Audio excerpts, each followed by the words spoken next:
আহকাম নয়টি বলেছিলাম, আল ইলমু ওয়াল ইয়াকিন ওয়াল কবুল ওয়াল ইনকিয়াদ ওয়াল ইখলাস ওয়াস সিদকু আল মাহাব্বাতু ওয়াল ইস্তিকামাতু ওয়াল কুফরু বিত তাগুত। এটা 9টা।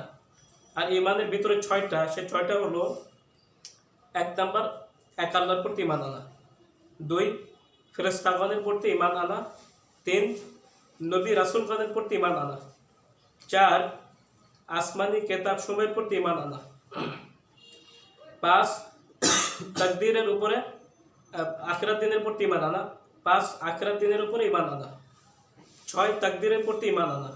এগুলো 6টা বিষয়। আল্লাহর প্রতি ঈমান আনা, ফেরেশতাগণের প্রতি ঈমান আনা, নবী রাসূলগণের প্রতি ঈমান আনা, আসমানি কিতাবসমূহের প্রতি ঈমান আনা, আখিরাত দিনের প্রতি ঈমান আনা এবং তাকদীরের প্রতি ঈমান আনা। তো আমাদের দেশে ঈমানে মুফাসসাল আছে, ওখানে 7টি বিষয় আছে। তো এটা ইখতিলাফের কিছু না। 2 হাদিসে, 1 হাদিসে ইয়াউমিল আখিরের কথা আছে, অন্য হাদিসে বা